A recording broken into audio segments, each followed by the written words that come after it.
अस्सलाम वालेकुम। आज आपको एक ऐसी खुराक के बारे में बताते हैं जो हमारे जिगर को खराब करने में पहले नंबर पे है। खासकर इस खुराक के बारे में जानना हर उस बंदे के लिए जरूरी है जो फैटी लिवर की वजह से परेशान है या अपने जिगर को सेहतमंद रखना चाहता है। जैसा कि आप में से काफी लोग जानते हैं, फैटी लिवर या जिगर पे चर्बी का होना एक ग़िज़ाई बीमारी है। मतलब ये आपकी गलत खुराक की वजह से होती है। गलत खुराक की वजह से जिगर के अंदर और बाहर चर्बी जमा होना शुरू हो जाती है। फिर हमारा जिगर अपना काम सही नहीं कर पाता और जिस खुराक के बारे में आपको बताने लगे हैं उससे जिगर पे चर्बी बाकी सभी खाने की चीजों से ज्यादा होती है। और आप में से काफी लोग सोच रहे होंगे कि मैं शुगर मतलब चीनी की बात करूंगा, तो ऐसा नहीं है। यह खुराक ना चीनी है और ना चीनी से भी ज्यादा खतरनाक चीज माल्टोडेक्स्ट्रिन है, बल्कि ये कोई भी निशास्ता या निशास्ता से बनी हुई चीज नहीं है। अब पता है मसला कहां पर है। पहली बात, जिगर पे चर्बी के होने की वजह से काफी सारे लोगों को इसकी खास अलामात पता नहीं होती, लेकिन फैटी लिवर हो चुका होता है इसलिए उन्हें पता नहीं चलता और उनका जिगर बिल्कुल खराब हो जाता है। इसलिए इस खुराक के जानने से पहले आपको उन अलामात का पता होना भी जरूरी है, जिनमें कुछ खास अलामात जो आमतौर पे काफी लोगों में होती हैं वो ये हैं कि उनके पाँव की एड़ियां खुश्क हो जाती हैं और बाज दफा फट जाती हैं। उनके एब्डोमिनल रीजन के दायां साइड में तकरीबन पसली के नीचे दर्द महसूस होता है, भारीपन महसूस होता है, खिंचाव और गैस जैसी हालत महसूस होती है और बाज दफा यह दर्द राइट शोल्डर तक चला जाता है जिसे रेफर्ड पेन भी कहते हैं। आपको बहुत ज्यादा थकावट महसूस होती है, कमजोरी महसूस होती है, भूख में कमी आ जाती है, कुछ लोगों का वजन अचानक से कम होना शुरू हो जाता है, पेट पे चर्बी आ जाती है, यरकान जैसी सूरत हाल हो सकती है। मतलब आपकी आंखें, खासकर उनका सफेद हिस्सा और जिल्द का रंग पीला पड़ जाता है। अब अगर इस तरह की कोई अलामात हैं तो आपको इसका इलाज करना चाहिए। अब अगर इसके इलाज की बात करते हैं तो अक्सर लोग पहला गलत ख्याल ये करते हैं कि जिगर खराब हो गया है, अब ये कभी भी पूरा ठीक नहीं हो सकता, जो कि बिल्कुल गलत है। हमारा जिगर जिस्म का वो वाहिद आर्गन है जो पूरी तरह से ठीक हो सकता है। ये 100% रीजनरेट हो सकता है, लेकिन इसके लिए शर्त यह है कि इसका इलाज बर वक्त करें और सबसे बेहतरीन इलाज एहतियात है। मतलब आप इसे पूरी तरह से ठीक करना चाहते हैं, अपने फैटी लिवर को रिवर्स करना चाहते हैं, तो आपको चाहिए बाकी लाइफस्टाइल चेंजेस के साथ अपनी खुराक का खास ख्याल रखें। अब दूसरी गलत बात ये सोचते हैं जिगर में सिर्फ टॉक्सिन्स होते हैं, यानी हमारा जिगर जहर को बाकी जिस्म से इकट्ठा करके जमा करता है। ऐसा नहीं है। एक्चुअली हमारा जिगर टॉक्सिन्स को खत्म करता है, हमारे जिस्म में खून को जहरीले मवाद से साफ करता है, लेकिन ये उस जहर को स्टोर नहीं करता बल्कि जिस्म से बाहर निकाल देता है। देखें, जब भी आपको जिगर का मसला होता है तो सबसे पहले जिगर के खुलियों पे चर्बी जमा होना शुरू होती है, जो बाद में स्कार्स टिश्यूज में तब्दील होती है और फिर सिरोसिस होती है, जहां पे जिगर के कैंसर होने का खतरा बढ़ जाता है, जिसके बाद लिवर ट्रांसप्लांट कराना पड़ता है, मेडिसिन यूज करनी पड़ती है, जिनके फिर साइड इफेक्ट्स भी होते हैं। इसलिए इसका बहुत ही सादा सा हल ये है, आप इसे अपनी खुराक से रोकें। अब खुराक को ठीक करने के लिए आपके साथ एक रिसर्च शेयर करते हैं जो कि एक एनिमल स्टडी है। स्टडी में रैट्स के 3 ग्रुप्स बनाए गए। रैट्स के पहले ग्रुप को लार्ड, जो कि एक चर्बी की शक्ल है, वो दी गई और साथ में उनको अल्कोहल दी गई। दूसरे ग्रुप को बीफ फैट्स के साथ अल्कोहल दी गई और तीसरे ग्रुप को कॉर्न ऑयल, जो कुकिंग के लिए आमतौर पर इस्तेमाल करते हैं, वो और साथ में अल्कोहल दी गई। अब जो स्टडी के रिजल्ट्स थे वो बड़े हैरान कुन थे। पहले ग्रुप को, जिसको उन्होंने पिग फैट और अल्कोहल दी, उनका जिगर कुछ हद तक खराब हुआ। दूसरे को, जिनको उन्होंने बीफ फैट्स के साथ अल्कोहल दी गई, उनके जिगर को किसी किस्म का नुकसान ना हुआ। मतलब अब यहाँ ये कह सकते हैं जो बीफ फैट्स है वो बुनियादी तौर पे जिगर को फायदा देती है। अब बात करते हैं तीसरे ग्रुप की, जिसको कॉर्न ऑयल और अल्कोहल इस्तेमाल कराई गई, तो उनमें बहुत ही खतरनाक किस्म के रिजल्ट्स मिले। उनका जिगर बहुत ज्यादा खराब हो चुका था। इसलिए अगर रिसर्च को देखा जाए तो जिगर के लिए सबसे नुकसान देने वाली चीज जो फैटी लिवर का सबब बनती है वो सीड ऑयल है।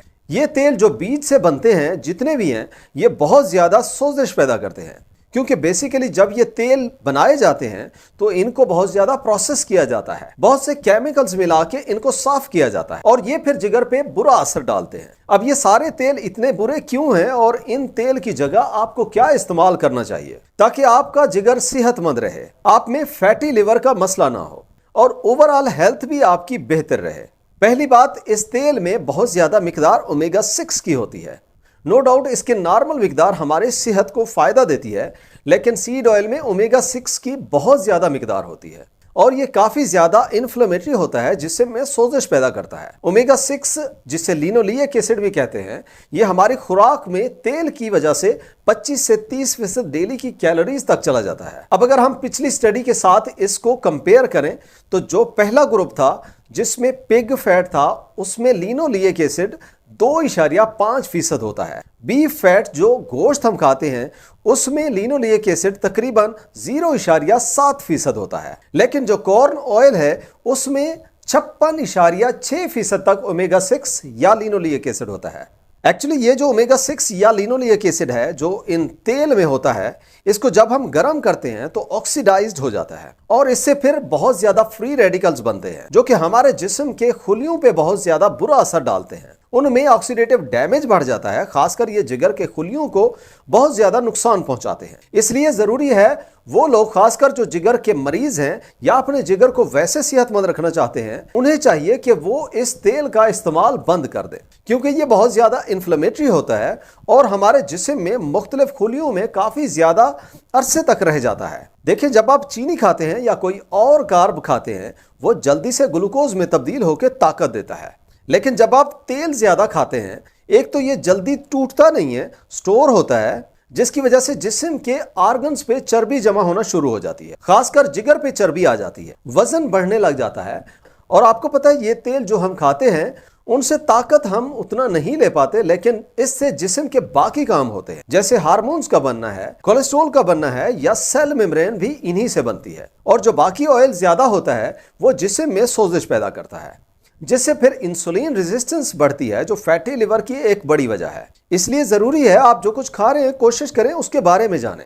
आपको इंग्रेडिएंट्स पढ़ना आना चाहिए। कुछ दिन पहले हमारे हमसाया मुल्क में एक बहुत जबरदस्त ट्रेंड देखने में आया है कि कोई भी बंदा कुछ भी खाए तो उसे चाहिए फूड लेबल को लाजिम पढ़े, और मेरे ख्याल में यह काम सब लोगों को करना चाहिए ताकि उन्हें पता हो कि वो क्या खा रहे हैं। और दूसरी चीज आपको एक और भी बताते चलते हैं, फ्राइड चीजें जो हम बाजार से खाते हैं जैसे पकोड़े हैं, समोसे हैं, इन सारी चीजों को बनाने के लिए बाजार में या इवन रेस्टोरेंट में वो लोग सीड ऑयल इस्तेमाल करते हैं। उस तेल की क्वालिटी उतना अच्छी नहीं होती, उसमें ओमेगा 6 काफी ज्यादा होता है जैसा पहले बताया है। और दूसरी बात, इनको बार बार गर्म करने से इनमें एक्रोलीन बनता है जो कि कार्सिनोजेनिक होता है, यानी कैंसर का सबब बनता है। इसलिए ऑयल को बहुत कम करें। इस तरह से अगर आप तेल जितना भी कम इस्तेमाल करेंगे, आपकी सेहत को उतने ज्यादा बेनिफिट्स मिलेंगे। अब अगर आप इन ऑयल को इस्तेमाल नहीं कर सकते तो आपको क्या इस्तेमाल करना चाहिए? उसके लिए जो जरूरी चीज है वो ये है, आप ऐसा ऑयल खाने में इस्तेमाल करें जिसमें ओमेगा 3 फैटी एसिड्स की मिकदार ज्यादा हो और ओमेगा 6 बहुत कम हो। आप फिश ऑयल इस्तेमाल करें एज अ सप्लीमेंट, या फिर कॉड लिवर ऑयल इस्तेमाल कर सकते हैं।